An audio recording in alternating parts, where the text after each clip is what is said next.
Welcome to the Caddo Convos, the podcast that explores the vibrant community of businesses thriving in Caddo Office Reimagined. We're here to shine a light on the incredible entrepreneurs and professionals who make the most of our private offices, co-working spaces, and day office rentals in the Dallas-Fort Worth suburbs. Join us as we share their stories, celebrate their successes, and dive into the benefits of working in a space that's close to home but offers so much more than working from home. Let's get started with today's conversation. Welcome to Caddo Convos. I'm your host, Buddy Broyles, and joining me today in the studio is Brian Berkenbile of FanFundIt. Brian, thank you for joining me. Thank you for having me. Excellent. Let's talk about FanFundIt. What is it? So FanFundIt is it's GoFundMe meets a wedding registry for a coach. If you think it's a mechanism or a platform where high school teams, bands, football teams, etc., nonprofits can raise money for their causes a little bit in a unique way. What you find happening in most of what's available today is you'll say, kids, give me 20 of your family contacts, and we're going to ask them to each give you $50. That really, most school districts don't like that because it's selling your kids, right? Our concept is quite a bit different in that we actually send out and provide the school with tools to fundraise through their own, not only contacts, but if you recognize, we're here in Prosper. The most powerful brand in Prosper, Texas, you know what it is? It's the Prosper Eagle mascot. How about that? I'm not surprised. The most powerful mascot, the most powerful brand in any town USA is the high school mascot. That's why you'll find in Lake Highlands there's a Wildcat Cleaners, right? That happens in every town USA. Makes sense. So when we talk about fundraising, we sort of turn that on its head we say sell your program, not your players, because everybody in town wants to support the local high school because that's where their customers come from. But the problem with traditional fundraising like that is if you do not have a child in the program at that time, you don't know they're raising money.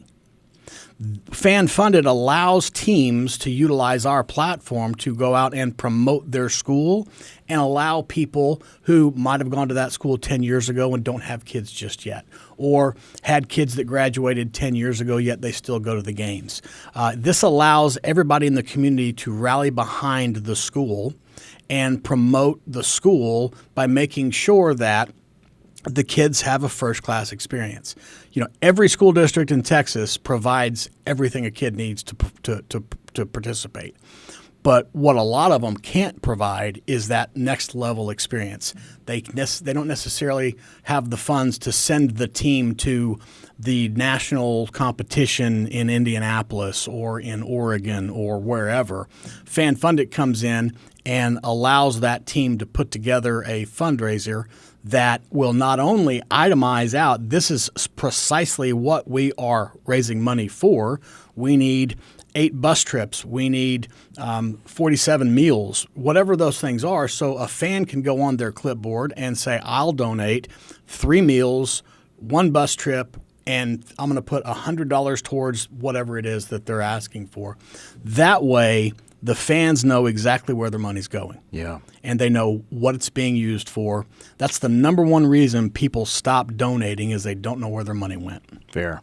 And this takes the burden off the current parents of students who are in the school and spreads it out to the entire community. Well, it not only does it do that, but it also takes it a step further because one of the big challenges in high school fundraising is they're all nonprofits and they're all parent volunteers that run them. The president of the fundraiser or the president of the booster club hasn't been the president for the last 5 years, and he may not know what to do. And those boards, they turn over every year. Yep, so there's never consistency. Now, if the Dallas Cowboys can spend multiple millions of dollars a year marketing the Dallas Cowboys, they're not even the most powerful brand in town. There's not a dollar going to help the school market their program. That's what FanFundIt does. It provides the school or the fundraisers the guardrails on this is how you successfully promote your program. Yeah. How do you get involved in FanFundIt? Let's say I'm wanting to. I don't know this exists. How do I get on a mailing list of yours? www.fanfundit.com. FANFUNDIT.com. Excellent. And how? So once I get started, is there a kind of walk me through the website and how I can navigate? Yeah, so it's actually the website's very straightforward. It will walk you through step by step how to set up your profile. You'll upload pictures of your mascot, pictures of your players, of your team. There'll be a coach bio. There'll be telling all about the coach. There will be a team history, a team story. You know, how many championships did you win? What are you raising money for? Is the campaign message. And then they have a team page. That creates a team page where fans can log on and follow the team and see what they're doing. You know, nobody knows what football teams go through in January after the season. They're in the off season. Yeah. But fans that donate to the program, it allows them to be tied into that program and see what it takes to show up in September. What do they have to do in January? Shows them what their off season workouts are, things like that. Highlights the athlete of the week, allows the kids to link their huddle accounts so they can show their highlights there. Oh, terrific. It also allows the fans to become super fans. And what that does is the fan can donate a small monthly amount between $9 and $20 to the team. That's just sort of set it and forget it. That then becomes a recurring revenue cycle for the program. Terrific. So now they're not having to wait until their, quote, fundraising season to take advantage of, you know, for example, in February, that's when all the really cool equipment comes out for football. How about that? Well, and nobody knows that. The problem is all of the fundraising doesn't happen until April and May for football. So the coaches, they find out what they want, then they have to get in line. This way, the money's already sitting there, and it's recurring so that when the next year's board comes in, they're already walking into a revenue stream. When my son was a sophomore in high school, I became a member of his baseball booster club. Yeah. We were in debt $4,800 when we started. Yep. We were able to have quite a bit of success that year, and we left the next board with a surplus. But it just highlights the cyclicality of when you've got a whole new set of folks coming in that are all volunteers. What happens? You're almost starting over from scratch every year. So that's one of the things that FanFundIt does that we're really proud of. It sounds like because you do that, you have a process that people can follow, schools can follow, fan groups can follow once they get into your website. Absolutely. That's the entire point. Yeah. This is not a spend 15 minutes and set up a campaign that's going to send 10 emails out, and 60 days later we're going to give you your money minus 27%. This is a program where it's a enterprise level CRM for a high school program to manage their, quote, business. We provide lots of content around how to successfully set up a 501c3, how to manage a 501c3. There's 28 different fundraisers we can provide you with because the school's only going to allow you one this semester to do the digital. But, you know, every year we've got one coming up in February, the Super Bowl squares. Yeah. You want to create a Super Bowl square, we can help you do that. That's terrific. How long have you been doing this? So I've been in the credit card business for a little over 20 years. FanFundIt started out as a passion project. And when like I said, when I sat in the coach's meeting, introduced the coach when he had to tell us all that the program didn't have any money. And he didn't want to talk about fundraising, but he had to. You know, some guy stands up, says, well, Coach, let's pass a hat. He says, yeah, guys, here's the deal. We couldn't, if we had to have practice tomorrow, we couldn't because we don't have enough baseballs. There had been some theft through one of the admin department assistants. Guy says, well, Coach, can we pass a hat to get you the baseballs? He said, that's not what this meeting was about, but sure. Little lady sat in the back. She raises her hand and she says, Coach, I just have a question. How much are baseballs? He said, oh, baseballs are $88 a dozen. So guy stands up, passes the hat around, and this is back when we wrote checks still, right? Yeah. Comes back to me, and, you know, there's what you would expect. There's some 10s, there's some 20s. but there are also 12 checks in the hat. Now, guess how much every single one of those checks was made out for? $88. $88. Yep. When people know what they're giving, they typically donate between 38 and 41% more. Yep. So the guy that was going to donate $50 because you said we need $50 sees that he can buy him a dozen baseballs for 88. Oftentimes he just goes ahead and kicks in. Yep. That makes sense. But I say all that because we built FanFundIt as a way to create e-commerce transactions for our processing business, not even realizing what it would turn into. The other part of our business is we do credit card processing for businesses, but we do it a little bit different. We work with enterprise level customers to actually leverage their transactions to where they can actually profit from those transactions and the transaction volume instead of having to pay the exorbitant credit card fees that makes everybody hate credit card processing people. Right. So the business side and the philanthropy side for FanFundIt. Yeah, it's all fintech. It's fundraising. You could say philanthropy, but we really, it's not. When people hear philanthropy, they typically think of donating to the National Museum of whatever. Right. This is fundraising for we like to play in. Yeah, this is Community USA. Grow your small town pride. Grow your town pride. Get behind the most powerful brand in town. And oh, by the way, it's all your kids. Yeah. And your neighbor's kids. 20 years ago, we would lease terminals that cost us $200 for $50 a month. It's kind of hard to sleep at night doing that. Yeah. But when you're helping kids raise money for high schools, it's a great thing. Tell me about how many communities you serve and what are your goals? I mean, I imagine are you currently national? We are. Okay. We're in every state. We've done campaigns for 400 and 500 member bands. We've done campaigns for a 8-person sculling crew. They needed a new boathouse and I forget what they call them, but yeah, I mean and everything in between. Yeah. Baseball teams, any high school activity. We can help raise money for, whether it's the debate team going to a tournament or a competition, or the football team going to a game, or anything in between.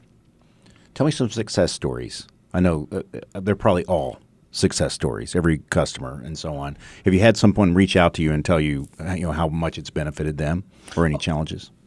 We've had a couple. One especially in the fundraising side. Certainly, we've also had quite a few in the processing side. But yeah, there was a group out of Seattle, Washington, and they were trying to. They had been actually, as a matter of fact, it was the rowing team. Yeah. They brand new program. They had you got to have a boathouse. There's a lot of things you have to have when you're doing a rowing team, and I'm not even. And I apologize. I don't know anything about it either. Sorry, folks. Google it and I apologize for not knowing, but we don't do a lot of that in Texas. Sure. But they got a new program. They needed a boat. Those boats are like $40,000 to $50,000 new, $20,000 to $30,000 used. You got to have a boathouse to do it. This coach put the program together on a shoestring because that's what he did as his passion.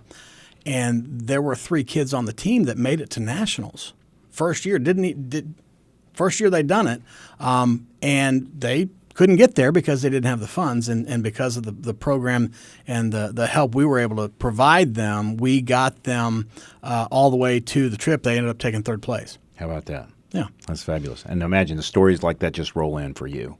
Oh, yeah. Absolutely. It's a lot of fun to get we always ask them if they've had a success story, send us a hat. So we've got a nice little hat collection of all the high school hats. But and I think the real benefit there is people like me, in case like my kids have moved on, they're right. Collegiate or beyond. I still live here. Right. And the rising tide raises all ships. So if we continue to help each other, we're building the community, adding value to our community, watching, and everyone loves to know that their local team is doing well at any age. People that are raising money are all mission oriented. Anybody that's raising money, it's if I'm going to give you money, it's because I like you and I agree with your mission. That's the number one reason they give money.